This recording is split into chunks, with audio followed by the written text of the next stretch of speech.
Hello అండి, అందరికీ నమస్తే. సో ఇవాల్టి లేటెస్ట్ అప్డేట్ ఏంటంటే, గ్రామ వార్డు సచివాలయాల్లో ఉన్నటువంటి ఉద్యోగులకు బాధ్యతలనైతే ఇచ్చే విధంగా మన ప్రభుత్వం, ఏపీ ప్రభుత్వం అయితే కీలక నిర్ణయం అయితే తీసుకుంటుందన్నమాట. అవి ఏంటి, ఎలా తీసుకుంటున్నారు అనేది, అన్ని డీటెయిల్స్ అన్నీ కూడా వీడియోలో ఎక్స్ప్లెయిన్ చేస్తాను. వీడియో ఇక్కడ స్కిప్ చేయకుండా ఎండ్ వరకు చూడండి.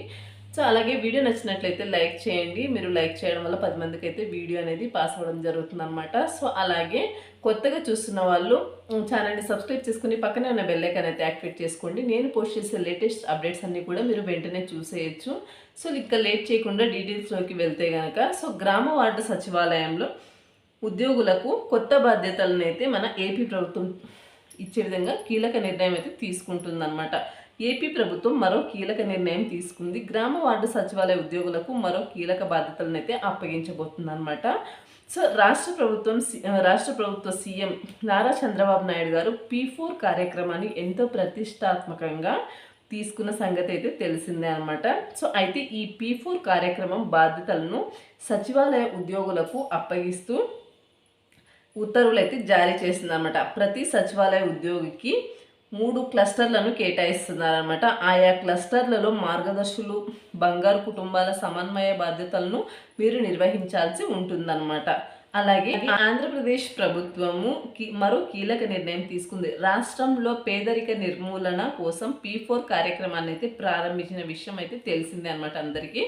P4 కార్యక్రమంలో భాగంగా సంపన్న వర్గాలు, పేద కుటుంబాలను దత్తత తీసుకుని వారి అభ్యున్నతిని కోసం కృషి చేయాల్సి అయితే ఉంటుందన్నమాట. దత్తత తీసుకునే సంపన్న వర్గాలను మార్గదర్శకులుగా, పేద కుటుంబాలను బంగారు కుటుంబాలుగా అలాగే ప్రభుత్వం నామకరణం అయితే చేసిందనమాట. సీఎం నారా చంద్రబాబు నాయుడు గారు P4 కార్యక్రమాన్ని ఎంతో ప్రతిష్టాత్మకంగా తీసుకున్న సంగతి అయితే మనకు తెలిసిందే అనమాట. ఇప్పటికే బంగారు కుటుంబాలు మార్గదర్శులతో చంద్రబాబు ఓసారి ముఖాముఖి కూడా నిర్వహించారనమాట. తర్వాత అయితే తాజాగా గ్రామ వార్డు సచివాలయ ఉద్యోగులకు P4 కార్యక్రమం బాధ్యతలు అప్పగిస్తూ ఏపీ ప్రభుత్వం అయితే నిర్ణయం తీసుకుంది. ప్రతి సచివాలయ ఉద్యోగికి 3 క్లస్టర్లను అయితే అప్పగిస్తూ ప్రభుత్వం అయితే నిర్ణయం తీసుకుందనమాట. తాము పనిచేస్తున్న సచివాలయం పరిధిలో 3 క్లస్టర్లను సచివాలయ ఉద్యోగులకైతే కేటాయించారు. ఈ క్లస్టర్లలో P4 కార్యక్రమంలోని మార్గదర్శులు, బంగారు కుటుంబాల సమన్వయ బాధ్యతలను అయితే సచివాలయ ఉద్యోగులకైతే అప్పగించారనమాట.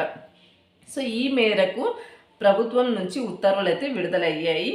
ఇక క్లస్టర్లలో P4 కార్యక్రమం సమన్వయం కోసం ప్రత్యేక యాప్ను కూడా తీసుకొస్తున్నట్లయితే తెలుస్తుందన్నమాట.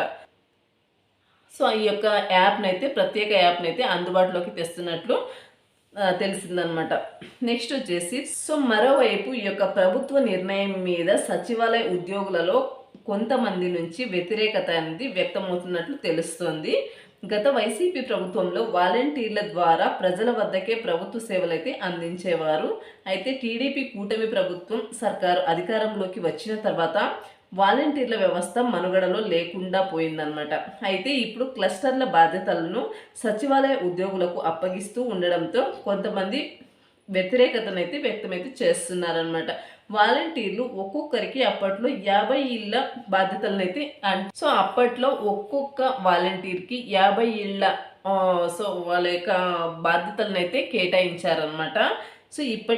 ఇప్పటి ప్రభుత్వం వాటిని క్లస్టర్లుగా విభజించి ఒక్కొక్క ఉద్యోగికి 3 క్లస్టర్ల బాధ్యతలను అయితే అప్పగిస్తోందన్నమాట. వాలంటీర్ల పనులను కూడా తమతోనే చేయిస్తోందని కొంతమంది సచివాలయ ఉద్యోగుల నుంచి వ్యతిరేకత అయితే వస్తుందన్నమాట. ఇప్పటికే కొన్ని చోట్ల సచివాలయ ఉద్యోగులు నిరసన కార్యక్రమాలు అయితే నిర్వహించారు. Work from home survey, P4, WhatsApp, governance, ప్రచారం వంటి బాధ్యతలను అప్పగిస్తూ ఉండడంపై వారు అభ్యంతరం అయితే తెలుపుతున్నారన్నమాట. ఇలా గ్రామ వార్డు సచివాలయ ఉద్యోగులకు కొత్త బాధ్యతలను అయితే ప్రభుత్వం అయితే ఒక్కొక్కరికి ఇలా కొత్త బాధ్యతలను అయితే ఇలా ఇవ్వడం అయితే జరిగిందనమాట. దీనిపై వాళ్ళు నిరసన అయితే వ్యక్తం అయితే చేస్తున్నారు. ఇది వచ్చేసి ఇవాళ లేటెస్ట్ అప్డేట్ అనమాట. మరొక మంచి లేటెస్ట్ అప్డేట్తో మళ్ళీ కలుద్దాం. అంతవరకు నమస్తే. Thanks for watching.